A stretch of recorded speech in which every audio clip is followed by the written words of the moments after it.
کشمیر کے عوام کو حق خود ارادیت دیں تاکہ ان کو ان کا ایک آزاد سیاسی مستقبل ملے۔ ہم افغانستان کے ساتھ بھی برادرانہ تعلقات اور اس میں استحکام کے قائل ہیں۔ بعض اوقات کچھ شکوے شکایات پیدا ہو جاتی ہیں، ہمیں دونوں ملکوں پاکستان اور افغانستان کے داخلی امن و امان مقصود ہے۔ دونوں ممالک کے درمیان اعتماد کے رشتے پیدا کرنا اور پھر ان رشتوں کو مضبوط کرنا، یہ ہماری خارجہ پالیسی کا حصہ ہونا چاہیے۔ اس سلسلے میں امارت اسلامیہ افغانستان نے مجھے باضابطہ دعوت دی ہے اور وہ دو طرفہ تعلقات پر بات کرنا چاہتے ہیں۔ انشاءاللہ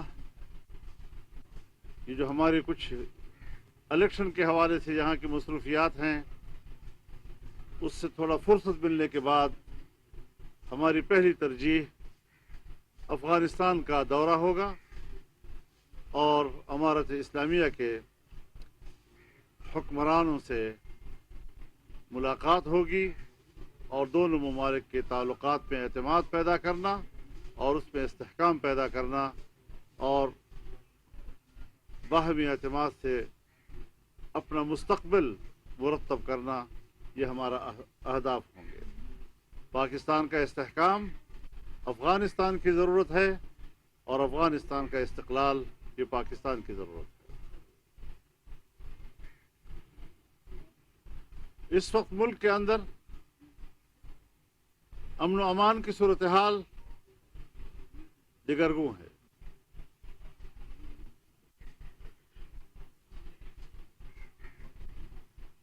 دو صوبے اس وقت بدامنی کی زد میں ہیں اور ہم مسلسل کہتے چلے آ رہے ہیں کہ جہاں ہمیں الیکشن دیا جائے وہاں انتخابی ماحول بھی ضروری ہے کہ لوگ اس ماحول میں آزادانہ طور پر ووٹ کا بھی استعمال کر سکیں اور تمام امیدوار یکساں طور پر عوام کے پاس جانے کے لیے پرامن ماحول حاصل کر سکیں۔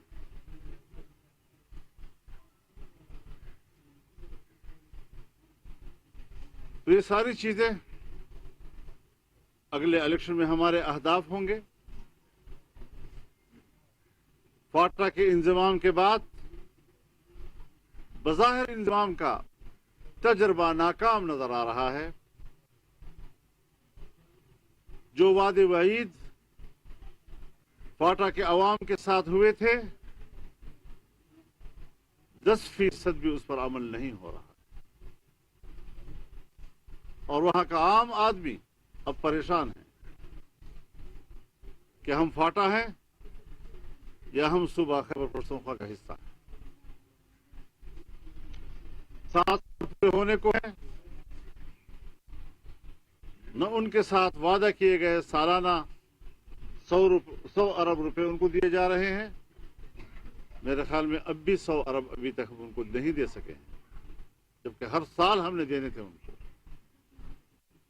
نہ وہاں پر عدالتیں بیٹھ سکتی ہیں، نہ وہاں پر لینڈ ریکارڈ تیار کیا جا سکا ہے، نہ وہاں پہ زمینوں کے تقسیم کا کوئی نظام موجود ہے۔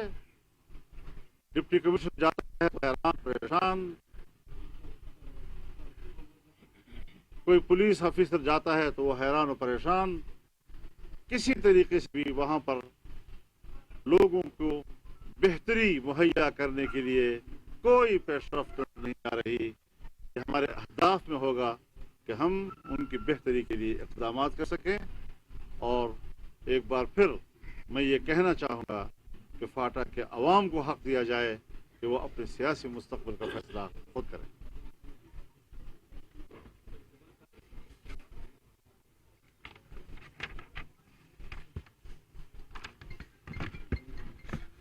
اس وقت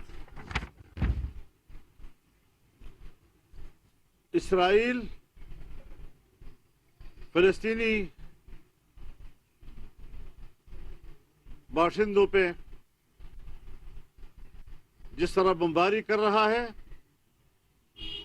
20,000 سے زیادہ عام شہری اس وقت تک شہید ہو چکے ہیں ان کی بمباریوں کے نتیجے میں، اور ان میں 70% تعداد بچوں کی ہے یا خواتین کی ہے.